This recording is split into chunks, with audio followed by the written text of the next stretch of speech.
Somebody Up Here Hates You is a novel that tackles the tough issue of living as much as you can until time runs out. It's Hollis Seamon's first book for young adults. She joins us now on Style. Thank you so much for being here. Thank you. Hollis, first set the scene of your novel for us. The novel takes place in about 10 days. The narrator is a 17-year-old boy named Richie Casey. He also refers to himself as the incredible dying boy. He's in a hospice unit, so he is in the last few stages of life. And then I always say that, and then people get that very sad face. And I always want to emphasize that the book is really mostly funny because he's a very funny kid. Now, what was the inspiration for the book?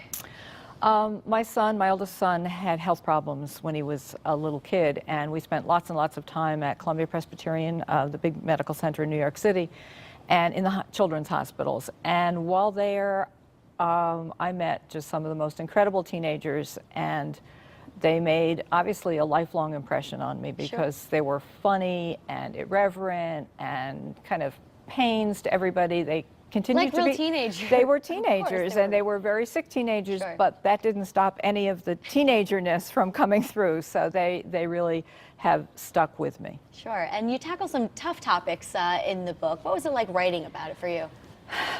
Well, I think, life is tough. That's kind of part of it.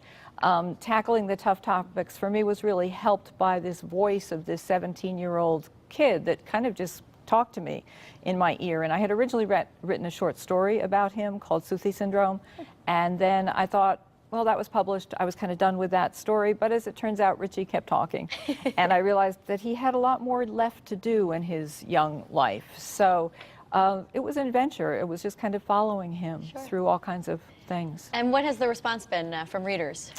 The response from readers has been great. I think people appreciate the sort of underlying seriousness of the topic, but also the humorous voice and the fact that it's really a love story. Richie falls in love with a 15-year-old girl who is across the hall from him in the hospice unit, and so I think that kind of combination has worked really well. So we're talking about Sylvie, the other character in the book. Sylvie. Give us a little bit of background on her.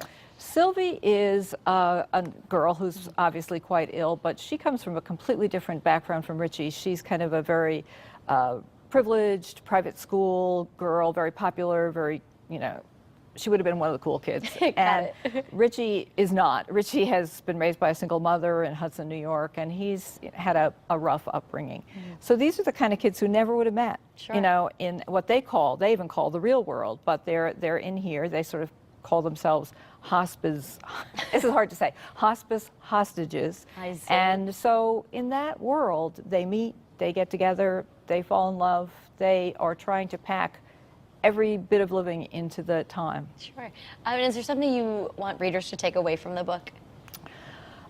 It's not a lesson, it's fiction, it's a made-up story, but I hope that people take away a sense of kind of possibility and joy that Richie says in the beginning, I got thrown in here, kicking and screaming, and it's a lot more interesting, and he grows up. He learns to see the other people in the hospice unit, and he learns to sacrifice something that he really, really wants for the girl he loves. And so I think in a lot of ways I call it an extreme coming-of-age story. Is Richie still talking? Are there going to be any sequels? Or No, Richie has kind of settled down at this point. Got it. And what are you working on next? I am working on another young adult novel. This is my first one, and I really, really love writing for people this age who I think for some reason or another, I have a real affinity for. I've been a teacher for a long time. That might have something to do with it, right? So I think the students have kept me in touch with that age group. And coming up next month, you're going to be back in Connecticut? Yes, I'm going to give a reading at Fairfield University. I teach in their MFA in Creative Writing program, and so I'm going to be giving a reading on campus on October 23rd. Okay, and where can we find the book?